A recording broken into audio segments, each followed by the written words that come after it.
సదాశివసమారంభం వ్యాసశంకరమధ్యమం అస్మదాచార్యపర్యంతం వందే గురుపరంపరాం.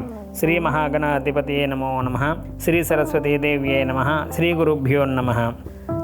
GMK TV ప్రేక్షకులకు శుభోదయం. నేటి కాలమాన విశేషాలను గమనిద్దాం. స్వస్తి శ్రీ చంద్రమాన విశ్వావసనామ సంవత్సరం ఉత్తరాయణం శిశిరఋతు పాల్గొన మాసం శుక్లపక్షం తేదీ 26/2/2026 గురువారం. సూర్యోదయం 6:18 సూర్యాస్తమయం 6:08 తిథి దశమి రాత్రి 12:33 వరకు. నక్షత్రం మృగశిర మధ్యాహ్నం 12:11 వర్షం రాత్రి 8:06 నుండి 9:37 వరకు. దుర్ముహూర్తం ఉదయం 10:13 నుండి 11 వరకు. మరలా తిరిగి మధ్యాహ్నం 2:55 నుండి 3:42 వరకు. అమృత కాలం రాత్రి 1:23 నుండి 2:53 వరకు. నేటి విశేషం గురువారం. గురువారం నాడు మనకి అందులో దశమి గురువారం. గురువారం నాడు గురు స్వరూపమైనటువంటి దక్షిణామూర్తి ఆరాధన చాలా చాలా విశేషంగా చెప్పబడుతుంది. మనకు ఇవాటి రోజుని దక్షిణామూర్తిని దక్షిణాభిముఖంగా పెట్టి, అంటే ఉత్తరం గోడకి దక్షిణామూర్తిని పెట్టి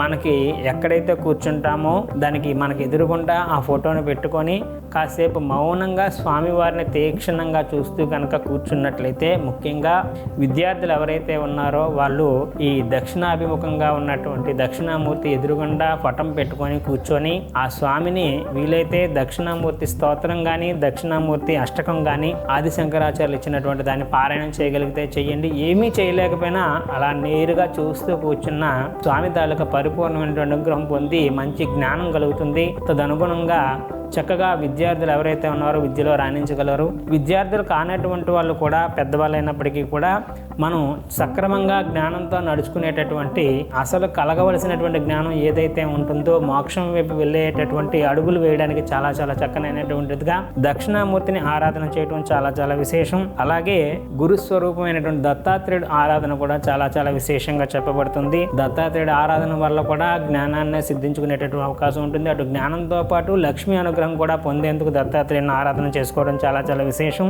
అలాగే మనకు గురు గ్రహ సంబంధించినటువంటి దోషం ఎవరైతే ఉంటారో వాళ్ళు కూడా ఇవాళ రోజు ఈ దక్షిణామూర్తిని కానీ దత్తాత్రేయుని ధ్యానం చేయడం వల్ల కూడా గురు అనుగ్రహం పొందగలుగుతారు. శ్రీ దత్త శరణం అనేటువంటి మంత్రాన్ని ఎక్కువగా పారాయణం చేయడం వల్ల కూడా గురుగ్రహ ఉపశమనం కలుగుతుంది. అలాగే మనకి గురుడికి సంబంధించి శనగలు బ్రాహ్మణోత్తులకు దానంగా ఇవ్వడం కానీ, లేదా శనగలు నానబెట్టి ఆవుకి కూడా పెట్టినట్లయితే, పిడికిడు శనగలు మించి ఆవుకి పెట్టే ప్రయత్నం చేయకండి, దాని ఆరోగ్యం పాడవుతుంది. కనుక శనగలు దానం తీసుకునే పక్షంలో శనగలు నానబెట్టి ఉడకబెట్టి ప్రసాదంలో చేసి పంచడం వల్ల కూడా గురు అనుగ్రహం పొందే అవకాశం ఉంటుంది. గురు అనుగ్రహం పొందగలిగితే ఆర్థికంగా అనుకూలిస్తుంది, కుటుంబ పరంగా అనుకూలిస్తుంది, సంతాన పరంగా అనుకూలిస్తుంది. కాబట్టి గురు అనుగ్రహం అందరికీ కావాలి. కాబట్టి అనుగ్రహం పొందేందుకు మొదలైనటువంటి ఆచరించడం చాలా చాలా ఉత్తమంగా చెప్పబడుతుంది. రేపటి రోజు ఏకాదశి సందర్భంగా చేసుకోవలసిన విధి విధానాల కోసం రేపటి కాలమానంలో తెలుసుకునే ప్రయత్నం చేద్దాం. హరి ఓం దత్సత బ్రహ్మ అర్పణమస్తు. సర్వం శ్రీ ఉమామహేశ్వరార్పణమస్తు. స్వస్తి.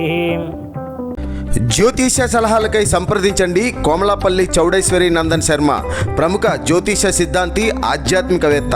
శ్రీ చౌడేశ్వరి జ్యోతిషాలయం, చినరాజుపేట, అనకాపల్లి.